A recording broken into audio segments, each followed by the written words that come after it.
Well, hello everyone! Welcome back to the channel. A while back, I posted a video of our pumpkin and winter squash harvest. It was early October and me and my girls went out to the garden to see what we ended up with for the year. I had planted some new and fun varieties and was so excited to see how well they would produce and compare and contrast how they taste and see which ones we enjoyed the most.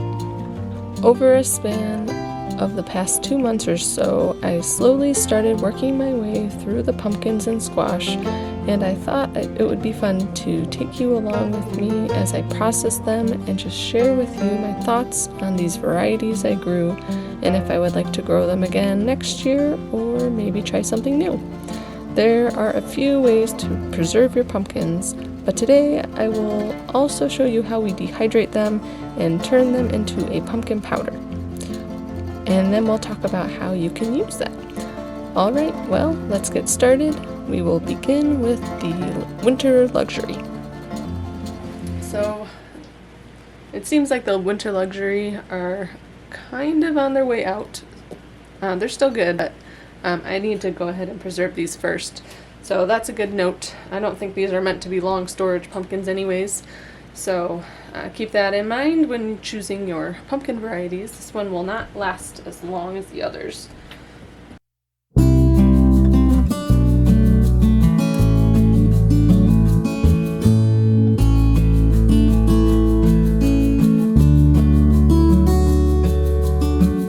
Okay, so now I'm going to just walk you through how we turn the pumpkin into a puree and then get it on the dehydrator, and then I will turn it into a pumpkin powder. So here we're just scooping out all the guts and the seeds, and then we put the pumpkin pieces face down on a baking tray and make sure you put about a ½ inch of water in there. Put it in your oven at 350 degrees for about 45 minutes to an hour until it is tender and you can easily pierce the skin with a fork. Then scoop all of the pumpkin meat out, take the skins off, and then go ahead and use an immersion blender and puree it. And then you can go and spread your pumpkin puree on your dehydrator trays. These are the fruit leather trays for my dehydrator.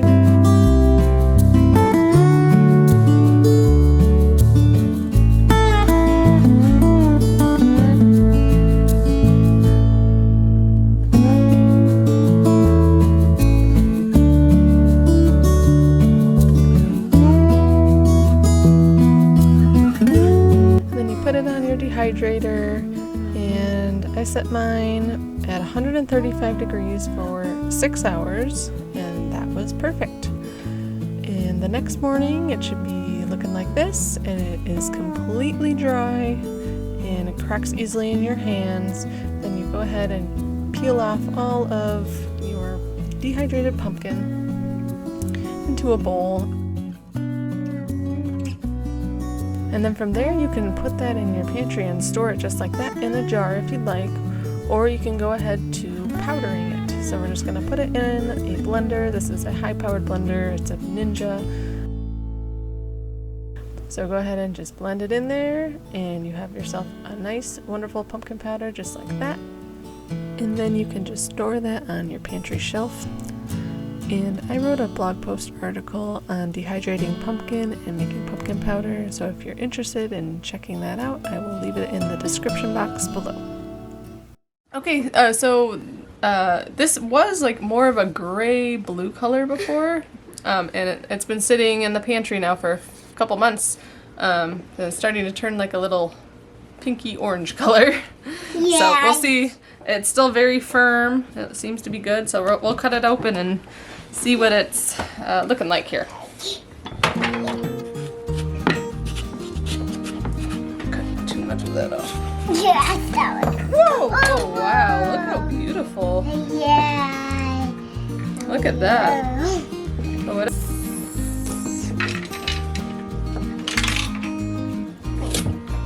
Oh, all right, we finally got it. Oh wow! Look how beautiful that looks. Seeds. It's a beautiful, rich orange color. Seeds. Lots of seeds, and we can take those and we can bake them, and then we can eat them. All right, so this looks really, really beautiful. I'm gonna scoop out the pulp and the seeds, and we'll get it. This is like big. And then we'll go and get it in the oven. Oh, the big swing. Another thing to note about this one, the Jarrahdale, it's supposed to be a very good keeper. It has a very thick skin, and I read that it's supposed to last in storage for up to a year if you store it properly, which is a really long time. And so it's only been in my pantry for about 3 months now, since early October, and it's almost January now, but it's held up really well. So it's one of the things I was wanting to experiment with different varieties to see what is gonna keep really well in the pantry. So we'll see. As long as this is a good tasting one, we will definitely be doing this one again.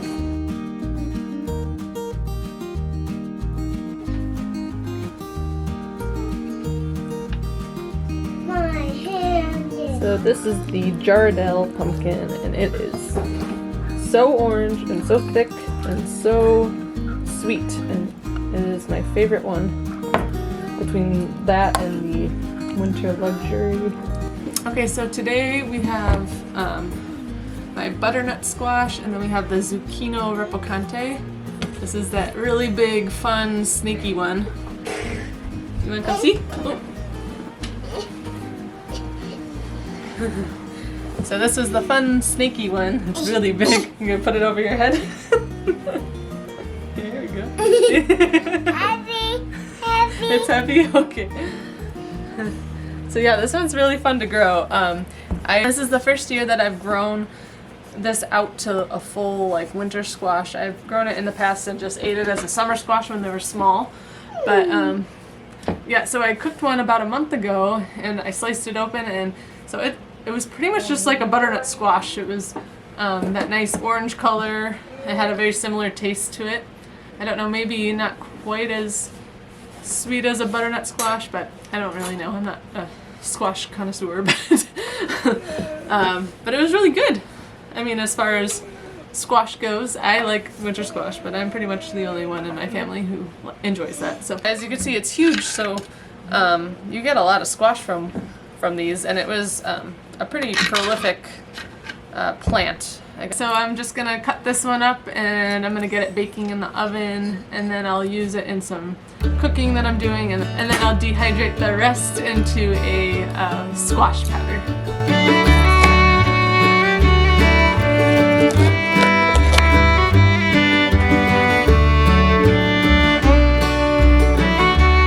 This is just our regular butternut squash, so I'm just gonna cut that open, and we'll just do a little comparison. So, yeah, this one's more orange. This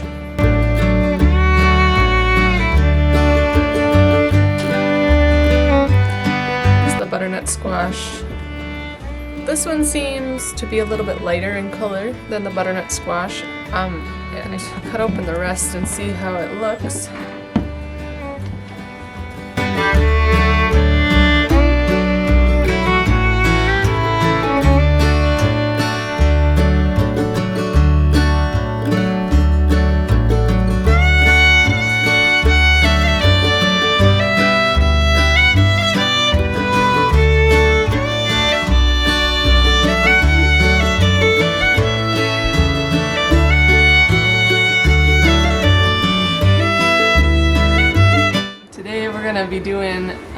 We're going to be cutting up the sweetmeat here. That's this pumpkin. I only had one plant in the garden, and I only got one pumpkin from it, but it is well known for being a really good pie pumpkin or winter squash. Good for pies. It has really good flavor. It's kept really well so far in storage. It's still good. It's not getting mushy or anything. I did notice it started to change a little bit of color. It wasn't as prolific as other ones, but that was probably my fault. There's probably some things I could have done. I could have gave it more attention and gave it some more compost and fertilizer through the season. I really didn't. I just gave it a little bit of compost in the beginning and just let it go. I didn't really do a whole lot, so I could improve upon that. And also I know it is best to pick off when you first see that pumpkin forming. It's good to just pick it young, and that will signal the plant to produce even more fruit. And that's for cucumbers and other plants too. So, this season, I plan to have a little more attention spent there. We'll see if I remember. But I'm gonna try to, when the plants are young, and I first see the first squash being formed, I'm gonna pluck it off. And that'll hopefully signal the plant to produce a bunch more. I'm not saving any seeds this year from my pumpkins because squash and pumpkins and cucumbers too are one of those ones that are a little more tricky to save seed from. You just have to be a little more careful and diligent because they can cross. So you're not going to have like a frankenfruit the year you plant it. So you can plant different varieties in your garden. You're not going to end up with like a weird cross squash that year. But if you save the seed from that, you will not get true to type the next year. You might get something weird. So if you have a couple different varieties of the same plant family, then it's most likely that they are going to cross. So I wouldn't save those seeds because you don't really know what you're going to end up with. But I do know that there are ways to help you be able to make sure that seed is pure if you want to save seed and you also want to grow different varieties. I bought these seed bags. These are the seed saving bags. I got these on Amazon, and this is what they look like here. They're just little, like, looks like plastic, little like plastic mesh bag here with the drawstring. So, disclaimer, I have not done this myself, so I'm not pretending that I have done that, but I have learned about these bags from other channels. And so when you're looking at a plant, when you're looking at a squash plant, you can tell there's a female flower and there's a male flower. So the male flower has to pollinate the female flower. You can see the female flower at the base of it. It has a little tiny start of a fruit. That's how you know it's a female. The idea with these is with the female flower, when you see that starting before it opens up, because once it opens up, it's like any of the bees or any of the pollinators or wind can just take in pollen from any other plant at that point, and then it'll be crossed.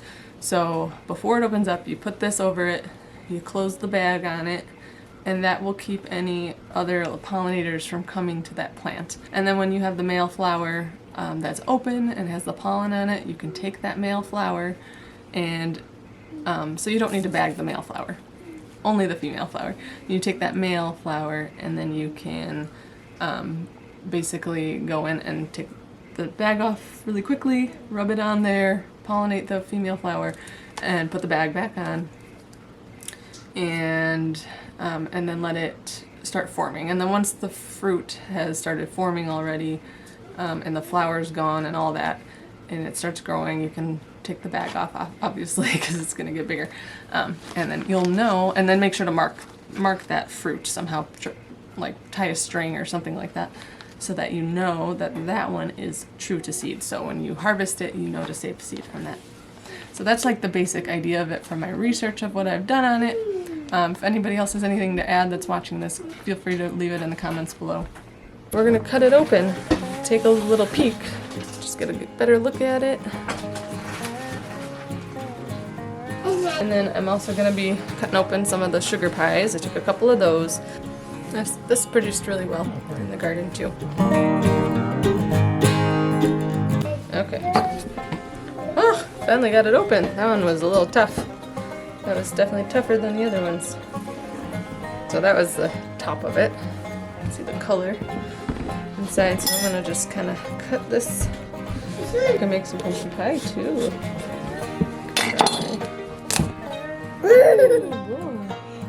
I read a tip on a blog the other day from the Purposeful Pantry that using an old mason jar lid is a good scraper for getting the pumpkin guts out. So Just thought I'd share that with you. I want that.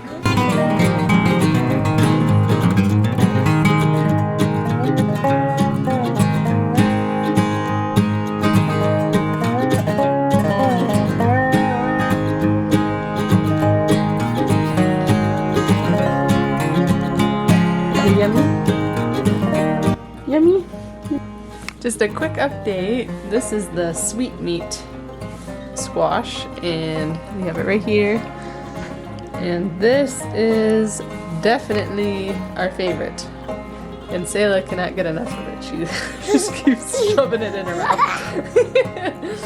mouth. She's loving it. No, this has like a really, really good flavor. It's I like it better than the Jarrahdale and flavor-wise. This is like the perfect balance of sweetness. So I'm gonna make that into a pumpkin pie and then dehydrate the rest. So we have all of the pumpkins that we went through all right here and dehydrated. I did do the sugar pie pumpkin. I didn't have a video of it, but it actually turned out kind of stringy, so I didn't really do anything with that one. But I don't know what happened to that one, but I have some more in the pantry, so maybe I'll try and see what happens with those. I do know what the sugar pie tastes like, and it's a fine pumpkin. It's good, but out of all of them, it's definitely my least favorite one. In previous years, I have grown it before, and I've even canned some. Yeah, this is the pumpkin that I had canned a couple years ago, so I still have that on hand too. So I didn't do any more canning this year. But another way, of course, you can always freeze your puree. That's another easy way to preserve your pumpkin. So you can do that. You can also put it in ice cube trays and pop them out for a little, like, for baby food. I've done that before for when Hannah was a baby, she ate the pumpkin, but not anymore. But yeah, I'm really liking the dehydrated method the best now. So I just think it's so convenient to have it powdered like this to just add quickly to things or to make a puree. My favorite one is definitely the sweet meat here. This is the dehydrated pieces. I still have some more on the dehydrator over there that wasn't quite done drying yet. And then I turned it a little bit into a powder so you can see the color. And then second to that was the Jarrahdale. That was my second favorite. And it was definitely even a little bit darker of an orange color. There we go. But yeah, those both had really good flavor. The Jarrahdale definitely outperformed the sweet meat though. And then my third pick would be the Winter Luxury for the flavor. It was a really nice pumpkin, but the storage time on that one wasn't very long. It was like the end of November, and they already started kind of getting a little soft. So just keep that in mind. The Jarrahdale and the sweet meat were really good in storage though.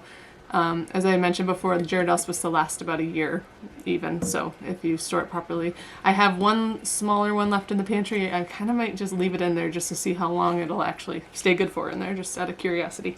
And then this is the ZUCCHINO RAMPICANTE, and it's just a little bit lighter in color compared to like that one. But that was a good one. It was a really good producer, and I think I'm definitely gonna grow all 4 of these varieties again. I might do the sugar pie again. We'll see. I do like to have just a variety just for the looks of things and for decoration, just having a normal orange pumpkin. But these ones are definitely my favorite. I would grow all of these again. But just a quick overview of how you can use this. You can either turn it into a puree again. You can take a 1/4 cup of the pumpkin powder and you add 1 cup of water, stir it up. It doesn't even need to be hot water, it can be room temperature water. Wait 15 minutes and then you come back after stirring it and it will be a nice pumpkin puree. And you can use it like you would normally use pumpkin puree. So that's one way to use it. You can just use the powder. You can sprinkle it on top of oatmeal if you like pumpkin flavored things. It's really awesome. Plus it's adding some really good nutrition. Pumpkin is so good for you. It's like loaded in vitamin A, vitamin C, and healthy antioxidants. Getting it into my diet, my family's diet, is always a plus. So I can sprinkle it on oatmeal. You can add it to pancakes, waffles, for like quick pumpkin flavored things. At least my husband and Hannah don't really enjoy pumpkin flavored things or pumpkin at all. So a cool thing about having the pumpkin powder is you can just easily just pour it in to some recipes that you're making and sneak it in there and give a little extra nutritional boost. It's really good in soups or stews, especially chili. It's really, really good in chili, and they won't even taste it. So it's a good way to sneak it in. And then of course your baked goods and things like that. So I have some more ideas listed on the blog post, as I said, so you can check that out if you'd like. Thanks so much for coming along with us today. I hope this was interesting or helpful in some way as you're deciding what pumpkins or squashes to plant in your garden, as well as some ideas on how to preserve them. So thanks so much for watching, and we will see you in the next video. Take care and God bless.